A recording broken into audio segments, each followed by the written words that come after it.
kelihatan, Pak. Nah, kelihatan ya. Nah, untuk materi keempat ini, pertemuan keempat, yaitulah tentang kedisiplinan di kampus, di rumah, dan di masyarakat. Ya, mungkin banyak kegiatan-kegiatan disiplinan kayak di masyarakat, cuma di sini saya akan menjelaskan hanya beberapa saja. Ya. Nah, sebelum kita sampai ke kabel-kabel. Contoh kegiatan-kegiatan disiplinnya, kita harus tahu dulu disiplin itu adalah pengertiannya apa. Nah, disiplin itu adalah suatu kondisi yang tercipta dan terbentuk melalui proses serangkaian perilaku yang menunjukkan nilai-nilai ketaatan, kepatuhan, kesetiaan, keteraturan, dan ketertiban.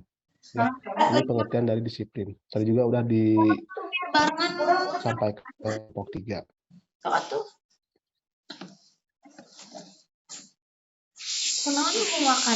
Nah, untuk ciri-ciri orang disiplin itu, yang pertama, dia selalu mentaati peraturan. Yang kedua, selalu tepat waktu. Yang ketiga, selalu hidup terjadwal dengan teratur. Yang keempat, selalu melaksanakan tugas dengan baik dengan membiasakan hidup disiplin. Nah, inilah salah satu ciri-ciri orang disiplin. Coba kalian introspeksi, kira-kira ada nggak sifat ini di diri kalian? Kalau misalkan ada saus itu, bahwa kalian itu emang orang yang disiplin. Ya. Nah, selanjutnya ini kita masuk ke disiplin di kampus. Untuk disiplin di kampus ini, seorang mahasiswa dalam mengikuti kegiatan belajar di kampus tidak akan lepas dari berbagai peraturan dan tata tertib yang diberlakukan di kampus. Ya, pasti banyak itu, pasti akan ada aturannya dan tata tertib. Dan setiap mahasiswa dituntut untuk dapat berperilaku sesuai dengan aturan dan tata tertib yang berlaku di kampus. Ya, jadi wajib. Jadi kalian selaku mahasiswa harus tertib, harus patuh terhadap aturan yang ada di kampus. Ya. Kepatuhan dan ketaatan mahasiswa terhadap berbagai aturan dan tata tertib yang berlaku di kampus itu biasa disebut disiplin mahasiswa. Ya. Nah, untuk disiplin kampus adalah usaha kampus untuk memelihara perilaku mahasiswa agar tidak menyimpang dan dapat mendorong mahasiswa untuk berperilaku sesuai dengan norma, peraturan, dan tata tertib yang berlaku di kampus. Nah, ini ya. Jadi untuk disiplin kampus itu, yaitu usahanya agar kalian itu tidak keluar dari aturan yang sudah ditentukan oleh kampus. Ya. Ini untuk disiplin di kampus, pengertiannya. Ya. Nah, untuk disiplin ini, secara etimologi berasal dari bahasa Latin, disciple, yang berarti pengikut. Seiring dengan perkembangan bahasa, kata disebut mengalami perubahan menjadi disiplin, yang artinya kepatuhan atau yang menyangkut tata tertib. Berbeda dengan pendapat yang menyatakan bahwa disiplin berasal dari bahasa Latin atau disiplina, yang berarti latihan atau pendidikan kesopanan dan kerohanian serta pengembangan tabiat. Jadi sifat disiplin berkaitan dengan pengembangan sikap yang layak terhadap pekerjaan. Sekarang ini, kata disiplin telah berkembang mengikuti kemajuan ilmu pengetahuan, sehingga banyak para ahli, baik ahli bahasa maupun sosial dan etika, dan estetika memberikan definisi yang berbeda-beda. Ya, jadi banyak pengertian dari kata disiplin ini. Ya, tapi secara garis besarnya yang tadi yang di awal. Ya. Nah, ini ada faktor penghambat kedisiplinan. Menurut Tulus TUU tahun 2004 ya, dalam buku 2004 halaman 53 menyatakan sebagai berikut. Disiplin dapat terjadi karena 7 hal berikut ini. Yang pertama, disiplin kampus yang kurang direncanakan dengan baik dan mantap. Yang kedua, perencanaan yang baik tetapi implementasinya kurang baik dan kurang dimonitor oleh pihak kampus.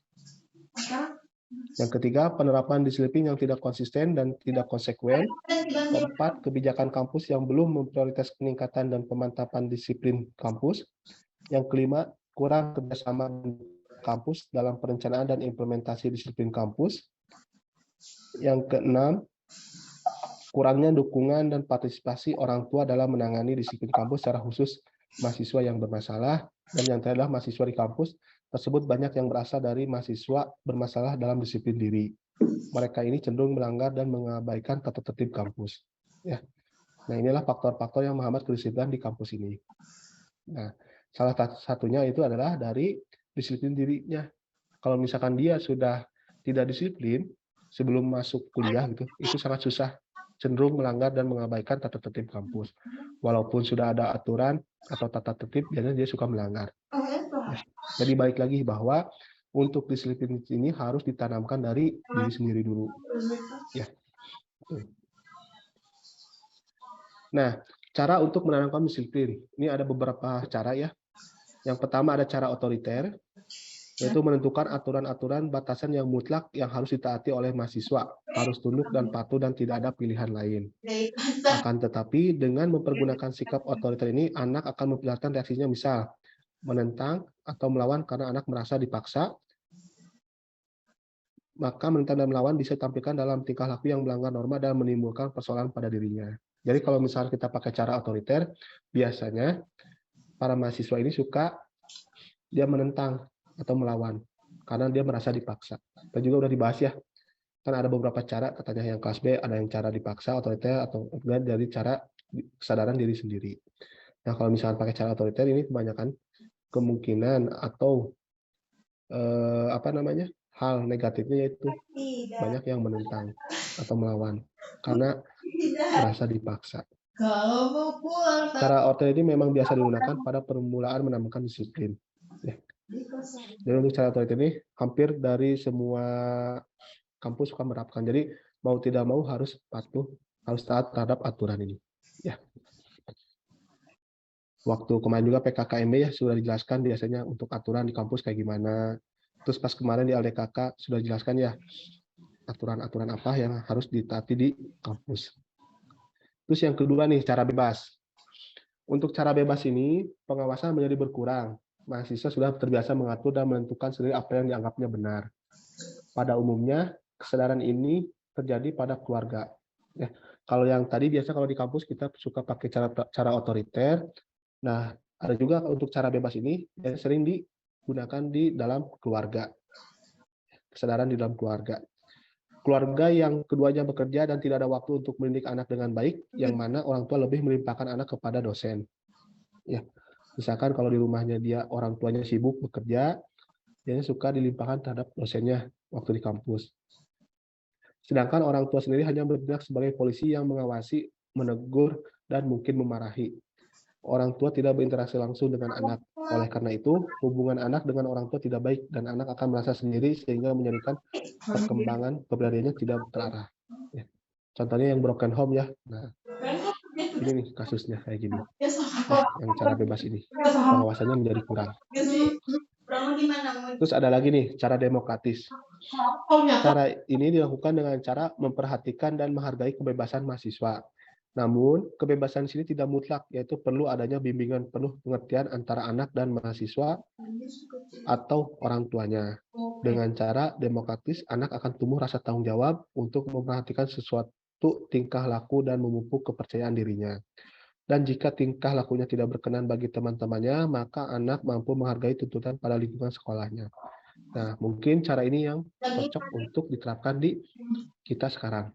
Ya, cara demokratis. Cuma untuk cara demokratisnya harus tadi ya harus selalu diawasi, ya, harus dibimbing antara misalkan kalau di kampus itu tentang dengan dosen dan di rumah oleh orang tuanya. Nah, ini ada beberapa contoh disiplin yang diterapkan di kampus ya. Walaupun ini banyak, cuma saya ambil beberapa aja. Yang pertama, masuk kuliah tepat waktu. Ini wajib ya untuk kalian. Nanti kalau misalkan ada kuliah jam 7 atau jam 8, kalian harus tepat waktu. Walaupun itu online ataupun open. Ya. Terus yang kedua, menaati tata tertib di kampus. 3, mendengarkan pelajaran dengan tekun. Jadi kalau misalkan dosen lagi menerangkan, kalian harus perhatikan. Ya. Beribadah tepat waktu, tidak terlambat masuk kuliah, keluar kelas minta izin terlebih dahulu, mengerjakan tugas yang diberikan oleh dosen, membuang sampah pada tempatnya, berkata yang baik dan sopan dan santun, menghormati dosen, senior, dan staf pendidik yang lainnya, menjaga ketertiban dan ketentraman selama di kampus, terus juga menjaga kebersihan dan ketertiban di lingkungan kampus. Ya, ini contoh disiplin yang diterapkan di kampus. Kalau misalkan ada yang mau menambahkan, silakan. Ya. Pokoknya sifat-sifat yang baik aja, ya, yang harus diterapkan di kampus, kegiatan-kegiatannya ya. Nah, selanjutnya disiplin di masyarakat. Nah, untuk sikap disiplin di masyarakat ini banyak ya. Contoh nih, yang jadi perdebatan itu yang Tapi kemarin yang undang-undang kalau misalkan ada keributan atau kegaduhan di masyarakat biasanya suka bisa dimasukkan pasal apa gitu ya. Pernah dengar nggak kalian? tergantung kebijakan masing-masing. Kecuali kayak kita Halo? Dikatin nasi salsa. itu mah Kalau misalkan di tempat kalian malam-malam ada yang nongkrong, pengen terus banget. dia nyanyi-nyanyi keras-keras, itu bisa dilaporkan pidana berapa tahun gitu. Yang undang-undang hukum pidana yang baru itu ya. Ya, jadi untuk sikap disiplin di masyarakatnya, jangan membunyikan radio atau TV keras-keras pada malam hari, membuang sampah pada tempatnya, tidak melanggar rambu-rambu lalu lintas, mematuhi rambu lalu lintas di jalan umum. Nah ini nih, jangan bermain layang-layang di jalan, si ketabrak, menjaga kebersihan lingkungan, menjaga keamanan lingkungan, tidak mengganggu tetangga, apalagi kalau pas musim lato-lato tuh ya, berisikan ya. Itu jangan ya, takutnya mengganggu tetangga.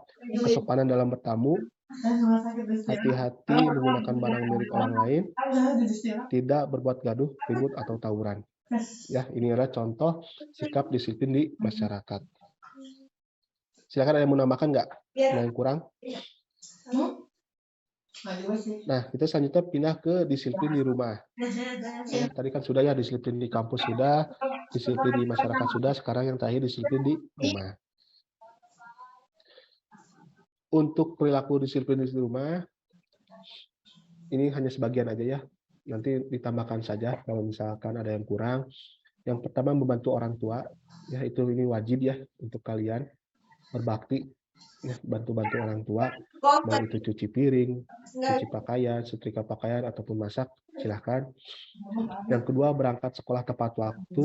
Kalau misalkan kalian nanti tidak ngekos misalkan bareng sama keluarga di rumah, nanti kalian berangkat sekolahnya tepat waktu, belajar dan ibadah setiap hari, tidur dan bangun tepat waktu, misalkan tidur jangan terlalu malam, kalau misalkan tidak ada kegiatan yang penting, misalkan tidak mengerjakan tugas atau apa, mending tidur aja, ya, dan bangun tepat waktu. Tadi kata Damar, bangun subuh, katanya, yang nggak tahu ya benar enggaknya. Terus merapikan tempat tidur dan kamar, makan dengan teratur, merapikan buku setelah belajar, dan menjaga kebersihan rumah secara berkala. Ya, ini adalah perilaku disiplin di rumah. Ya. Sudah? Itu aja sih contoh-contohnya perilaku disiplin di rumah. Intinya untuk disiplin ini biar kalian itu nanti kalau misalkan di kampus itu biar terarah gitu. Kenapa? Ya, menghindari dari sifat-sifat atau pergaulan yang tidak baik. Itu aja. Ya.